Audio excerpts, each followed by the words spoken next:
Hello friends, welcome to my channel life with Pranab. আজ এক অন্যরকম ভিডিও তোমাদের সঙ্গে শেয়ার করব।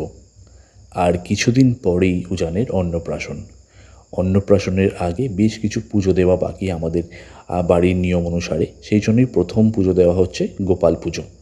গোপালকে সুন্দর করে সিংহাসন সাজিয়ে তার মধ্যে গোপালকেও সাজিয়ে বসিয়ে গোপালকে নিয়ে যাওয়া হবে মন্দিরে।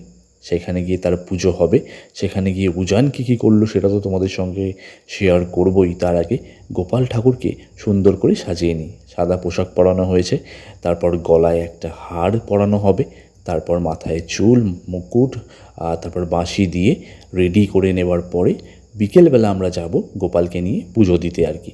তাই ভিডিওটা শেষ অবধি দেখো, আর কেমন লাগলো আমাকে অবশ্যই কমেন্ট করে জানিও। হরে হরে হরে কৃষ্ণ হরে কৃষ্ণ কৃষ্ণ কৃষ্ণ হরে হরে হরে রাম হরে রাম রাম রাম। এই যে গোপাল একদম রেডি।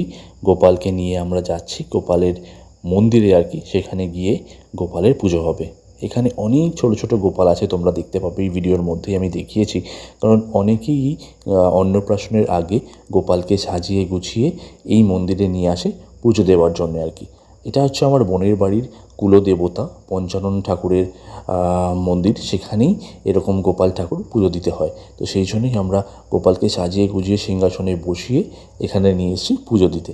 দেখতে পাচ্ছ সামনে কত ছোট ছোট গোপাল ঠাকুর রাখা আছে। হরে হরে হরে রাম হরে রাম রাম রাম হরে। এদিকে পুজোও চলছে, তার সাথে উজানের দুষ্টুমিও কিন্তু লেগে আছে আর কি। এত চঞ্চল হয়েছে যে কি বলবো, আর সারাক্ষণ মুখে হাত। এই যে দেখতে পাচ্ছ কত ছোট ছোট গোপাল এখানে রাখা আছে, যেটা একটু আগেই তোমাদেরকে বলছিলাম আর কি। এখানে সকলেই পুজো দিতে আসেন। তারপর পুজো দেওয়ার সাথে সাথে উজান কতটা মজা করছে দেখো, এখানে শুয়ে শুয়ে কি হাসি তার মুখে। ও বেশ ভালোভাবেই এনজয় করছে আর কি পুজোটা দেখে, যেটা আমার মনে হচ্ছে।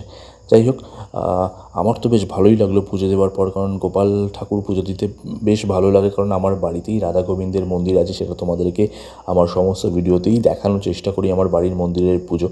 তো যাই হোক, ভিডিওটা কেমন লাগলো আমাকে অবশ্যই কমেন্ট করে জানিও। ভালো লাগলে চ্যানেলটি অবশ্যই সাবস্ক্রাইব করো, লাইক কমেন্ট শেয়ার করতে ভুলো না। তোমরা তোমাদের বাড়ির গোপাল পুজো কীভাবে করো আমাকে কিন্তু অবশ্যই জানিও। দেখা হচ্ছে পরের ভিডিওতে, সঙ্গে থেকো, ভালো থেকো।